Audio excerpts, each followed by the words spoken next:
Mara ka sa pagpapalak sa atin dahil para sa ating pangaraw-araw na talata tayo may nasa Exodus Capitulo 29 sa versikulo 15 hanggang versikulo 18.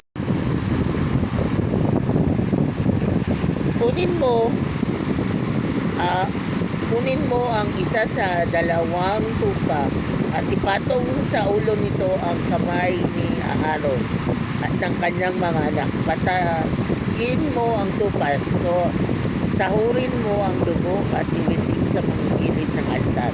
Pagkatapos, katayin mo ang tupa. Linisin ang laman loob pati ang mga paa at ipatong mo sa ibang bahagi nito at sa ulo. Sa gayong ayos, sunugin mo sa altar upang ang usok nito ay maging mabangong samyo kay Yahweh. So, ang pasya ito ay patungkol doon sa sacrificial animal ng panahon ni Moses at kung ano ang gagawin sa animals o sa hayop na yaon. Pero sa passage nito, ang highlight dito ay yung mabagong samyo sa harapan ni Yahweh. So ano yun? Alam natin na tayo bilang mga Kristiyano, bilang mga lingkod ng Diyos, bilang mga anak ng Diyos, at bilang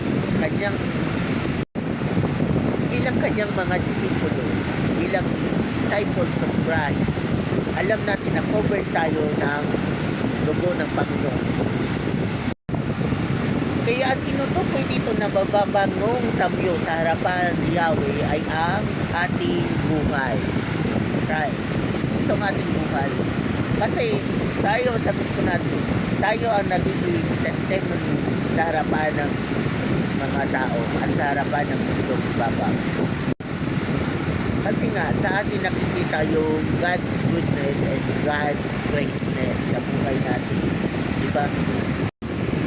So, expected na mamuhay tayo ayon sa kalooban ng Diyos. Kaya ikaw, paano ka ba namumuhay? So, paano nga ba?